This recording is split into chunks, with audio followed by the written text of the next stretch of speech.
ప్రభునందు ప్రియులారా, ప్రభునామమున మీకు వందనములు. ఈరోజు దేవుని యొక్క వాక్య ధ్యానము సామెతల గ్రంథము 29వ అధ్యాయము 18వ వచనము. దేవోక్తి లేని ఎడల జనులు కట్టులేక తిరుగుదురు, ధర్మశాస్త్రం అనుసరించువాడు ధన్యుడు.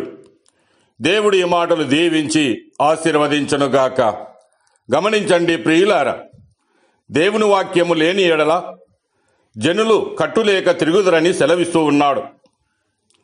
మనము నోవాహు దినములను గమనించినట్లయితే భూలోకమంతయు చెడిపోయి ఉండెను, బలత్కారముతో నిండి ఉండెను. దేవుడు భూలోకమును చూసినప్పుడు అది చెడిపోయి ఉండెను. భూమి మీద సమస్త శరీరులు తమ మార్గమును చెరిపివేసుకొని ఉండిరి. దేవుని వాక్యమును ప్రకటించే ప్రవక్తలు, బోధకులు లేని ఎడల జనులు కట్టు విడిచి నడిచెదరు.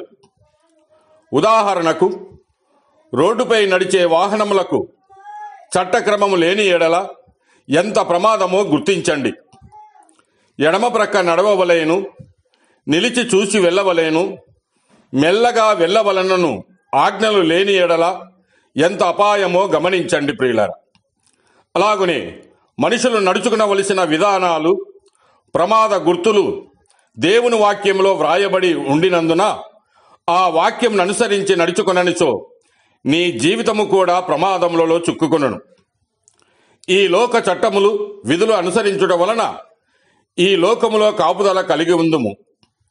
అలాగునే దేవుని మాటలు అనుసరించిన ఎడల ఆత్మరక్షణ, పరలోక ప్రయాణమునకు సిద్ధపాటు కలుగును.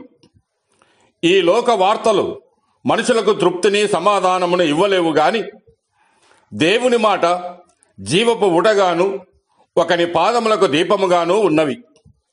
ఒకడు తన నడవడిని శుద్ధి చేసుకొనుటకు, సరి చేసుకొనుటకు దేవుని మాట ఎంతో అవసరము.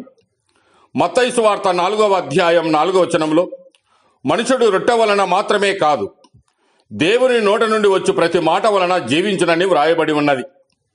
దేవుని మాట వినని ఆదాము అవ్వలు పాపములో పడి పతనమైపోయే మానవాళికి కారకులయ్యారు. అయితే దేవుని మాటను మనం అంగీకరించిన ఎడల మనకు పాప క్షమాపణ, మనము పోగొట్టుకొనిన పరలోక ప్రాప్తి మరలా దొరుకును. ప్రియులారా, నీవు కట్టులేక జీవితమునకు అదుపులేని దురాశలకు బానిసవై నీ ఇష్టానుసారముగా పోవుచూ ఉన్నావేమో. నీవు దేవుని మాటలు విని ఆయన వాక్యమును చదివి ధ్యానించిన ఎడల నీ జీవితము ఫలించును. దేవుని వాక్యమును చదివి ధ్యానించువాడు ధన్యుడు.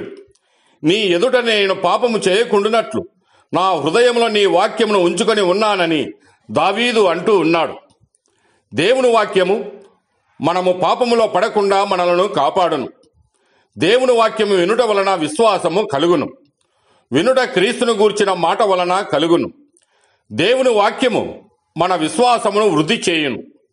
దేవుని వాక్యము ఒకని ముఖమునకు తేజస్సును, మనసునకు మంచితనమును ఇచ్చుటయే కాక శుభ్రతను, నాగరికతను కూడా తెచ్చును.